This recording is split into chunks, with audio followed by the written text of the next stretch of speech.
Mesdames et messieurs, bonjour et bienvenue dans une nouvelle édition du débat en ce vendredi 11 mai 2018. Dans la nuit de mercredi à jeudi, le régime israélien a tiré des dizaines de missiles sur le territoire syrien. L'agression israélienne a déclenché une riposte instantanée de l'armée syrienne. En effet, non seulement l'armée syrienne a intercepté bon nombre de projectiles ennemis, mais encore elle a tiré une cinquantaine de missiles sur le Golan occupé. Les autorités militaires israéliennes avaient prétendu que les forces militaires iraniennes avaient tiré depuis le sol syrien en direction du Golan occupé.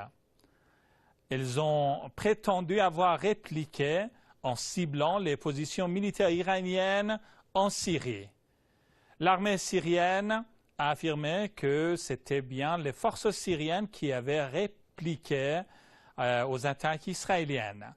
Aujourd'hui, dans le cadre de cette édition du débat, nous allons nous pencher sur ce nouveau développement sur le théâtre syrien au moment où, d'une part, Israël et certains pays occidentaux tentent de présenter l'Iran comme le provocateur de ces attaques et d'autre part, cette agression israélienne survient au lendemain du retrait américain de l'accord nucléaire. Veuillez rester avec nous jusqu'à la fin de cette émission. En dépit d'un état d'alerte israélien qui durait depuis 3 jours, l'armée israélienne a visiblement été prise de court.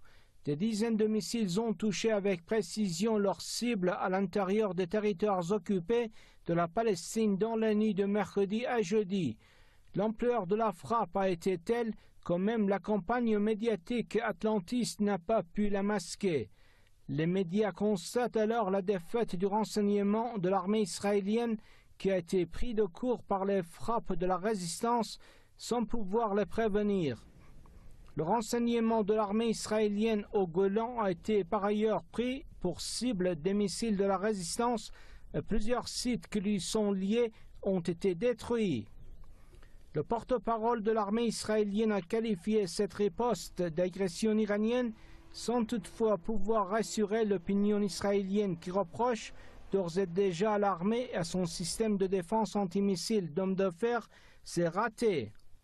Haaretz reconnaît que le dôme de fer n'a fonctionné que partiellement et que certains des missiles iraniens ont traversé le bouclier antimissile israélien.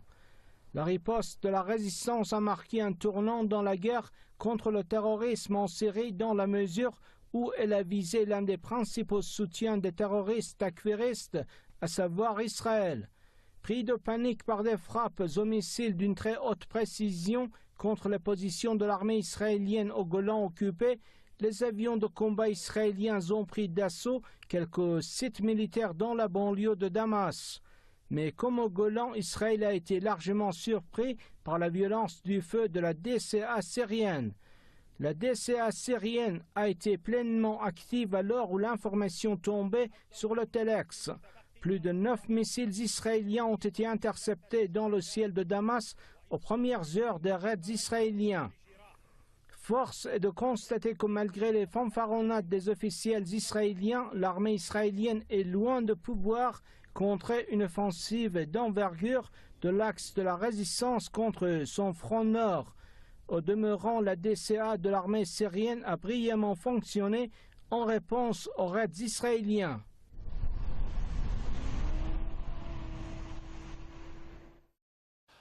Retour au plateau de l'émission du débat. Merci de votre attention pour cette émission. Nous sommes en ligne par Skype depuis Damas, depuis Paris, veuillez m'excuser, avec Mme Aïssa Armidani, analyste franco-syrien des questions internationales, et par téléphone toujours depuis Paris avec Arnaud Develay, juriste international et analyste politique. Je vous propose de rejoindre tout de suite à Paris Mme Midani. Mme Midani, bonjour et merci infiniment d'avoir accepté notre invitation. Bonjour et merci de votre invitation. Mme Bonjour Midani, à M. Develay aussi. Merci beaucoup. Madame Idani, les évolutions relatives à l'implication d'Israël dans la crise syrienne, plutôt dans la guerre syrienne, se sont accélérées ces derniers temps. Selon de nombreux analystes, les récents développements font entrer la crise syrienne dans une nouvelle phase. Pourquoi? En fait, c'est effectivement une nouvelle phase. D'abord parce que la région de Damas commence donc sur le terrain. D'abord, la région de Damas commence à être complètement nettoyée des terroristes sur lesquels misaient énormément tous les pays occidentaux qui comptaient sur ces terroristes pour avoir un outil de pression contre la capitale et contre l'État syrien. Ça d'une part. Bon, d'autre part, l'avancée sur le terrain aussi du côté de Homs, de Hama, de l'armée syrienne. En fait, tout ceci montre que les instruments terroristes sur lesquels misait l'Occident, en fait, les pays occidentaux, les États-Unis, Israël et la France, la Grande-Bretagne, ont été défaits et sont en échec total.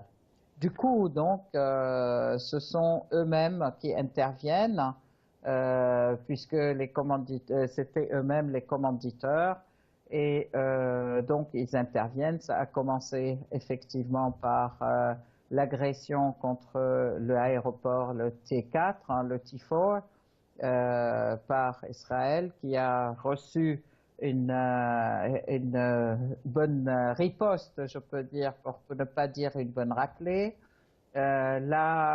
L'agression tripartite contre la Syrie, qui est arrivée aussi le 14 avril, juste la veille de l'arrivée de la commission d'investigation sur les armes chimiques à Damas, pour l'empêcher de travailler. Aussi, sans parler, donc il y avait déjà il y a un certain temps aussi l'agression contre l'aéroport de Shairat, et puis donc cette agression israélienne qui vient donc pour répondre à ceci. Tout ceci dans un cadre de situation internationale complètement chauffé à mort contre l'Iran. Puisque Trump veut aussi, enfin ça fait un certain temps qu'il agitait le drapeau de la sortie de l'accord sur le nucléaire iranien, malgré le fait que tous les rapports montrent que l'Iran a respecté parfaitement tous les engagements de cet accord. L'enfanfaronnade d'Israël aussi, qui mettait toujours l'Iran, Israël et l'Arabie saoudite aussi, qui mettent l'Iran comme l'ennemi, comme l'ennemi dans la région ou l'ennemi de la paix. Bon, tout ceci, bien sûr, alors les visites systématiques là de Netanyahou aux États-Unis, à Moscou, les rencontres avec les responsables saoudiens, bahreïnis, etc. Donc tout ceci, c'était pour créer cette atmosphère contre l'Iran. Et puis là, donc ils attaquent et ils sont frappés depuis, je peux dire, depuis le fait que l'armée syrienne ait pu réduire aussi en morceaux les F-16 qui sont la fierté de l'armée israélienne. Donc depuis ce moment-là, ils ont senti qu'il y avait un changement qualitatif sur le terrain, que l'armée syrienne, bien qu'après 7 ans et quelques de guerre contre le terrorisme et contre toutes ces forces qui soutiennent les terrorismes, qui sont tous les pays occidentaux de l'OTAN et leurs instruments dans la région, donc l'Arabie saoudite et le Qatar et Israël. Bon, l'armée syrienne non seulement a conservé sa force, mais a augmenté son expérience et sa force, que le front de l'axe de la résistance qui est ce front qui réunit donc l'Iran, la Syrie, les forces de la résistance libanaise et les forces de la résistance irakienne ont renforcé leurs liens stratégiques. Merci, Madame Russie Medani. soutient cet axe. Donc, voilà. Merci, Madame Medani, pour ces précisions. Restez avec nous. Nous sommes également en ligne avec Arnaud Develay, juriste international et analyste politique, par téléphone depuis Paris. Monsieur Develay, bonjour. Oui, bonjour à vous, bonjour aux auditeurs de Quest TV et bonjour à Madame Medani. Merci. Juste avant de répondre à votre question, Oui. vous informer, j'ai pas trop compris l'essentiel de ce qui a pu être dit par Madame Medani. Il y a peut-être un problème avec la transmission, le son, mais ça a été très difficile pour moi de comprendre, d'entendre un peu ce qu'elle avait à dire. D'accord. Justement, voilà, justement, dans la lignée de ce qui vient d'être dit, Monsieur Develay. Alors, vous, dans quel contexte replacez-vous en effet l'escalade des agressions israéliennes contre le territoire syrien? Est-ce qu'il l'objectif consisterait à provoquer militairement l'Iran ou bien à modifier en effet la donne qui ne se joue ne se joue plus, comme vous le savez, en effet en faveur du régime israélien et de ses alliés occidentaux. Alors pour résumer, dans quel contexte justement replacez-vous la recrudescence des agressions israéliennes contre le territoire syrien? La question est à moi? Non, à Monsieur Develay. Develay, d'accord. Oui, écoutez, il faut prendre les choses dans leur contexte. Donc sur le terrain, militairement, Daesh a été vaincu. Les sponsors occidentaux essayent tant bien que mal de recalibrer, réaligner une forme de coalition de groupes terroristes assortis d'un saupoudrage kurde au nord. Et à chaque fois, on s'aperçoit que leurs tentatives sont vouées à l'échec de plus en plus rapidement et que l'armée syrienne a parfaitement intégré ce qui se passe. Ils ont de très très bons renseignements et ça leur permet maintenant, avec l'expérience militaire acquise, de contourner, voire même de tirer le tapis un petit peu sous les pieds de ce genre de tentatives, de façon à ce que maintenant on arrive à une situation où le régime israélien est maintenant, sans filtre si je puis dire, confronté à une situation de son propre fait qu'elle a partiellement, pas toute seule, mais alimentée pendant ces 7 dernières années. Et ça coïncide effectivement avec cette diplomatie qui s'inscrit dans ce qu'on appelle la guerre hybride. Cette diplomatie tout azimut du Premier ministre israélien qui fait tout son possible pour provoquer une situation où ce n'est plus tant le gouvernement syrien maintenant qui est sa cible. Il essaye de transformer le paradigme à l'échelle régionale en ciblant effectivement l'Iran. Et ça commence par effectivement des tentatives de remettre en cause les constatations officielles de l'Agence internationale atomique sur le fait que l'Iran a respecté ses engagements depuis le 14 juillet 2015, en faisant des présentations toutes plus loufoques les unes que les autres, et en tandem avec le président Trump, qui, pour des raisons qui échappent certainement à la base de son électorat, est complètement revenu sur ses promesses de campagne. Toujours est-il que les États-Unis se sont retirés de cet accord en essayant de mettre l'Iran dans une position qui l'amènerait à peut-être déchirer l'accord qui a été signé, et ce faisant donc à provoquer l'Iran par toutes les manières que ce soit, tant sur le plan diplomatique que sur le plan économique, en rétablissant un régime de sanctions visant à affaiblir la solidarité du peuple iranien quant à conserver leur souveraineté, et dernièrement militairement avec cette technique très israélienne de créer quelque chose qui n'existe pas et de prétendre justifier leurs propres actions unilatérales en défense à ces choses qui n'existent pas. Voilà, pour faire court, c'est la continuation de quelque chose que les Israéliens pratiquent depuis des décennies, et qui maintenant prend de l'ampleur dans la mesure où effectivement les masques sont tombés en Syrie et le régime israélien est maintenant confronté à une situation sans précédent du fait que la résistance a renversé la vapeur et complètement changé la dynamique dans la région. Merci infiniment, Monsieur Develay, restez avec nous.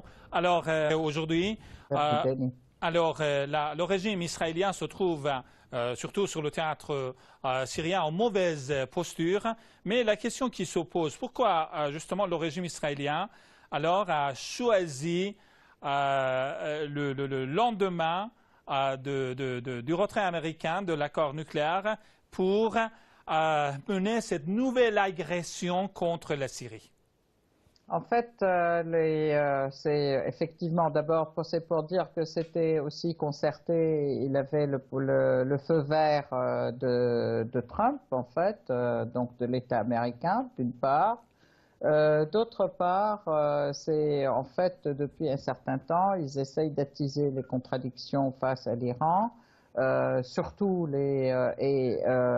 Israël essaye de provoquer dans la région une guerre et attirer les États-Unis dans une guerre contre l'Iran.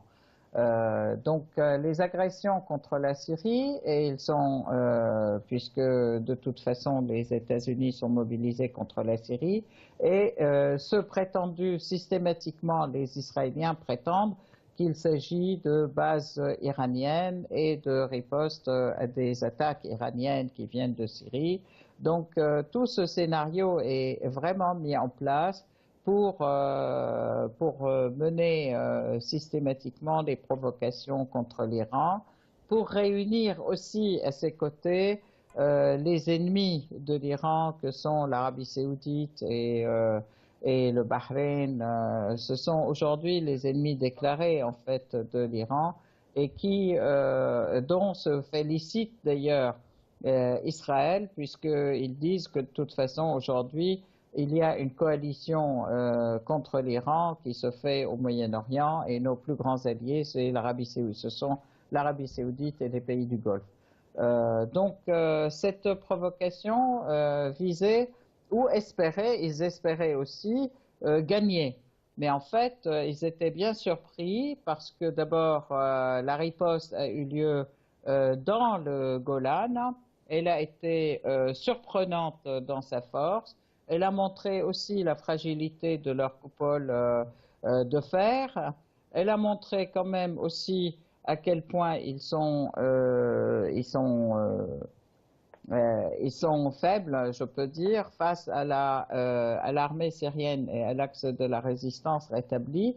Je crois qu'il y a à la fois un aspect de mise en scène, mais il y a aussi une volonté de provoquer une réelle guerre dans la région, dans laquelle seront impliqués les États-Unis et les pays qui soutenaient le terroriste avant, mais qu'ils interviennent eux-mêmes, donc notamment les pays de l'OTAN.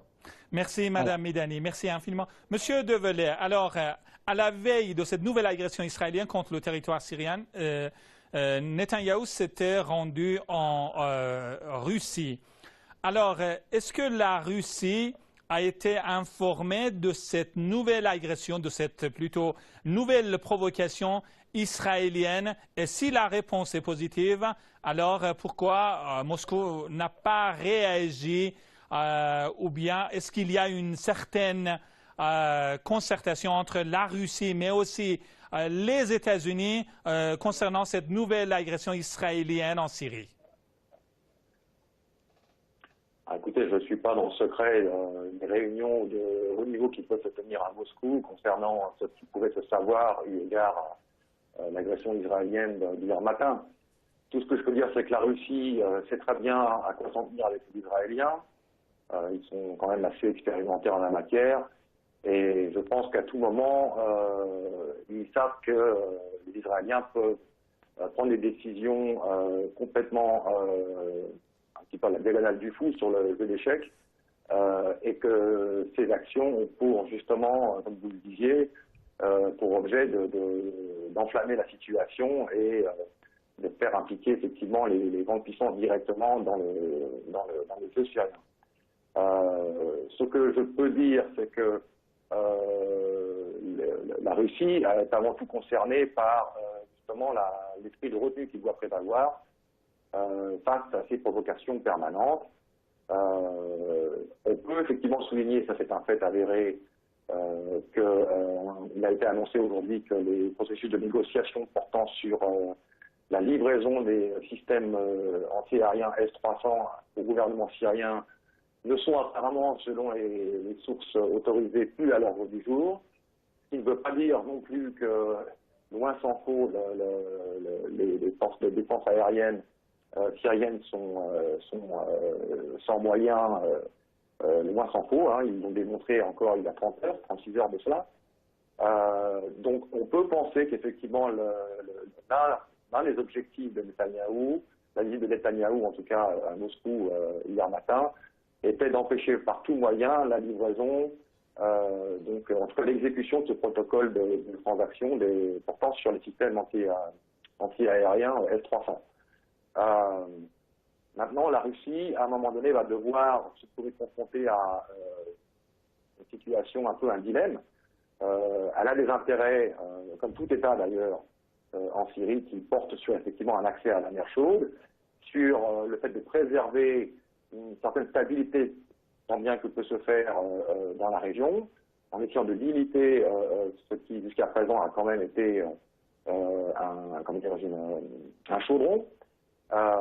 Mais à un moment donné, la Russie sera confrontée à peut-être des contradictions en termes de sa politique étrangère et devra s'engager d'un côté comme de l'autre. C'est dans ce contexte-là qu'on verra si le président Poutine est à la hauteur de la réputation qui lui est faite. Merci infiniment. Restez avec nous, Monsieur Develay. Madame Midani, alors, quoi qu'il en soit, alors ces récents développements, surtout cette nouvelle agression israélienne, a été une défaite pour le régime de Tel Aviv. Ceci étant dit, alors, à quel scénario faudrait-il s'attendre, notamment sur le champ du combat sur le terrain, en quelque sorte? En fait, je crois que très rapidement, s'il vous plaît, Madame Midani. D'accord. Je pense que le scénario qui se présente, c'est que ils essayent aussi de réunir autour d'eux, surtout l'Union européenne, c'est du fait qu'elle s'est désolidarisée des États-Unis, de la décision des États-Unis de se retirer du nucléaire. C'est un coup que Israël essaye d'amener l'Europe à être contre l'Iran. Ça, c'est un premier point. Le deuxième point, c'est aussi essayer de mobiliser les forces des pays occidentaux pour lui venir en aide, en prétextant aussi du danger qu'ils encourent du fait du rétablissement de l'armée syrienne et du fait de la force de l'axe de la résistance. Mais d'un autre côté, il est certain que tout l'axe de la résistance plus la Russie et les pays qui veulent lutter contre le terrorisme, ils sont encore plus unis et ils sont encore dans des liens, ils ont des liens plus serrés et plus déterminés à continuer cette lutte contre le terrorisme. Merci, Madame Midani. Qui est des Israéliens et des Occidentaux dans la région et qui menace le monde entier réellement. Merci infiniment. Alors, une toute dernière question à Monsieur Develay, en une minute, s'il vous plaît. Alors, les scénarios prochains, est-ce que les récents développements vont marquer le début d'une nouvelle escalade des affrontements en Syrie? Écoutez, en un mot commençant, j'ai bien peur que oui. De toute façon, les Israéliens, Moshe Dayan l'avait dit il y a une quarantaine d'années, il faut que l'État hébreu soit perçu à l'étranger comme un chien fou. Donc, ils n'ont pas l'habitude de se faire opposer une réponse négative quand ils veulent quelque chose. Ils continueront à pousser par tous les moyens pour obtenir cette escalade militaire dans la région et, effectivement, comme l'a souligné Mme Midani, impliquer les États-Unis à leur côté. Les États-Unis, qui, je le rappelle, sont dans une situation économique désastreuse, et qui sont confrontés à la montée de la Chine, le contact qui existe entre la Chine et la Russie, et effectivement, dans la région, en tout cas là-bas, l'avènement de la résistance comme étant la nouvelle dynamique prédominante. Donc on est face à deux puissances qui sont aux abois, dont la stratégie a complètement échoué depuis 7 ans, malgré tous les moyens qui ont pu être engagés. Et je pense que nous allons continuer à avoir des provocations qui, avec le temps, en fonction du fait que jusqu'à présent ça n'a pas marché, devraient malheureusement gagner en intensité. Merci infiniment Arnaud Develay, juriste international et analyste politique. Je remercie également Mme Aïssa Midani, analyste franco-syrienne des questions internationales, d'avoir participé à cette édition du débat. Merci beaucoup. Voilà, c'est la fin de cette émission. Merci de votre attention. Excellente soirée à toutes et à tous. Au revoir et à très bientôt.